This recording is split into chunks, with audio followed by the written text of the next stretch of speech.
So in this tutorial, I'm just going to show you how to set up Trello for use as a lead or prospecting management tool, as well as your client management software. So just following through the processes document that I've created here.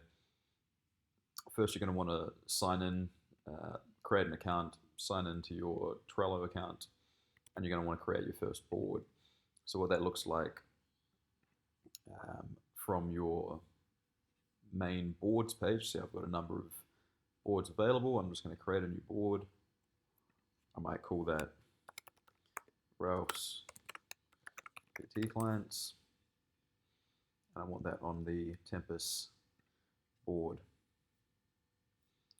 When that's created, I want to create lists for my clients, my leads, both warm and cold, as well as possibly some B2B leads, if that would be something that was going to make up a part of my business. As you can see, I'm just creating these lists.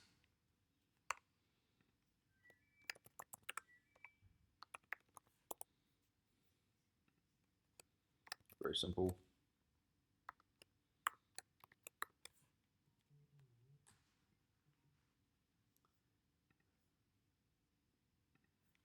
Okay, so once I've done that, so I've created all these lists. As you can see along the top, clients, leads, warm, leads, cold, leads, business to business. And then I'm going to create a template card. All right, so this card that includes a summary of the information that I want quick access to. That might be name, contact details, goals, movement considerations, things like this. So I'm just going to create that here. I'm just going to call that profile template. I'm going to open up the card and you can see this description part here. So I'm going to say contact details. I want email. I want phone. I'd like goals. I'd like injury considerations. And I'd like miscellaneous info. And just a quick tip, if you use this triple asterisk either side of text and descriptions on Trello, that's how you can get some formatting to create titles. A little bit time consuming, but you get the picture. And then from there I might just choose top 2 goals for this person and top 2 injury considerations. I might also put in what their current daily action is.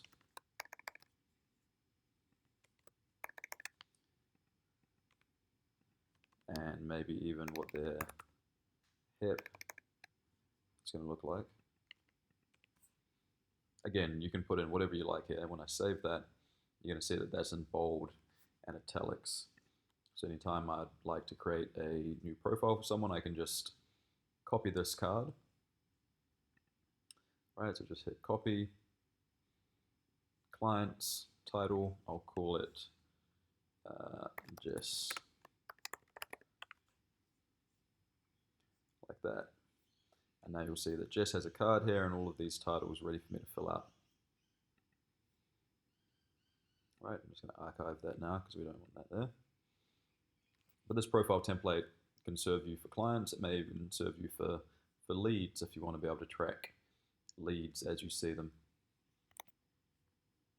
Okay, so now that we've created that template card, next step is to enable power-ups, which is important. So you go to this top show menu option, you click power-ups, you go search, and we're going to search for custom fields. That's this one with the purple tile here. So I'm just going to enable that. And then having done so, you can see that I can now create custom fields within this template. So I'm going to click on that. This is now popping up, custom fields. I can choose that. I can choose a new field. And I'm going to want to create a few different things with custom dates. And this might be like 1 month check-in.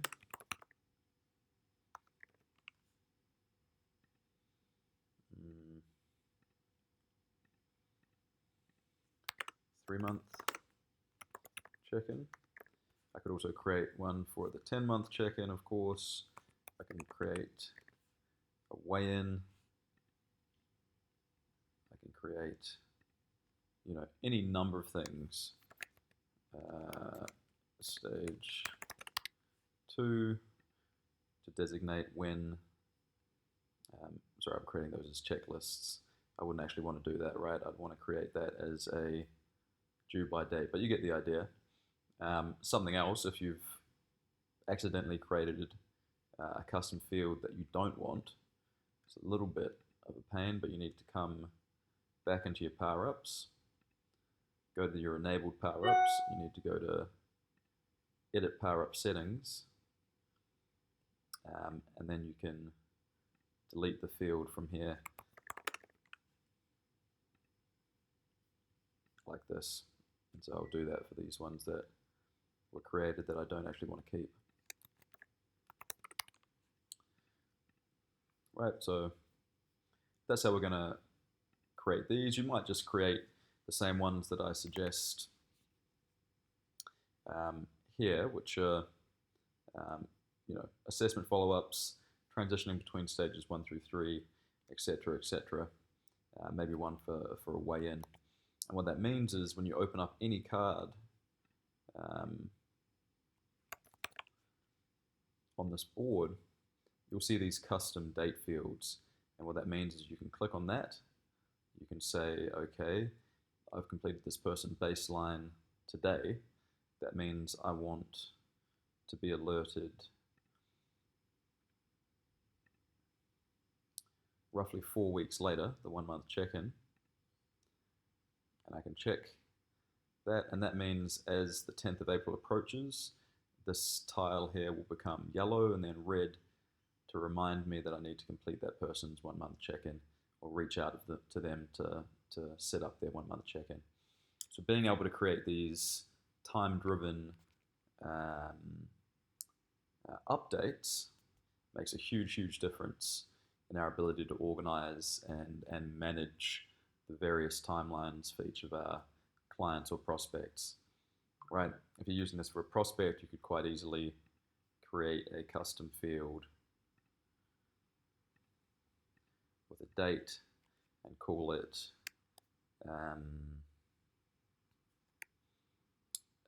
email follow-up.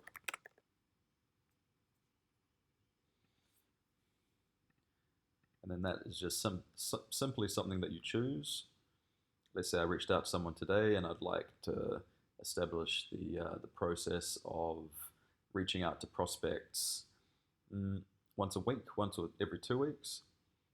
Once I email them, I'm going to create a comment that says emailed follow-up on PT services, yet to hear back from them. So that creates a comment which is time-stamped to tell me when I did that, and then I'll say email follow-up, and I want to follow up with them in 2 weeks, like so. And now if you can imagine this was someone's personal profile in my Trello board, that would be telling me that on April 24th, all of the cards that have due by dates for that day, I know that I have a task to do with that person that I need to complete. So it's a great way of staying organized at the end of the day, guys. And you might have a higher frequency for how often you reach out to people that are your warm leads. You may have a lower frequency for the cold leads. That's something that I'll leave up to you to establish. But this is a great system to have in place. As you create, if I go back to my example of using the brilliant Jess as a example here, if this is someone who started off as a warm lead and I've managed to convince them of the value of my services and they've joined Shift, I can quite easily just drag that tile across, and Jess is now in my clients, and I can continue to update her comments as we go. These comments are very, very useful to use just as a general note tracker on the clients that you have, so when you sit down for a session with someone, after you get finished or during the session, you might just take a few notes like stuck with her daily action 5 out of 7 days, strength in the squat and deadlift are continuing to improve, bench press not so much, we'll try a different to address this, need to update hip with ankle rocking. So you can see how this can just quite quickly become a little note just to remind yourself of the things that you need to do to follow up with someone, potentially the progress that they've made so far to date, and any number of other things. Just quickly taking a note at the end of a session is an excellent habit to get into, and just keeping track of those notes. Now when Jess comes in for her next session the following week or later on in the week, I can quickly just open up her card on Trello. I have an idea of where she's at there. I have an idea of any time-bound tasks that need to be completed with Jess based off of these custom fields that I've created. She would also have this quick description of her contact details, her daily action in HIP, the goals that she's working on, any injury or movement considerations, the types of things that I may know immediately after interviewing and taking Jess through a baseline, but I may forget before I see her next time, or just need to have my memory jogged, and this is an excellent way of tracking that type of information. So that's it, guys, just for your very rudimentary introduction to use of Trello.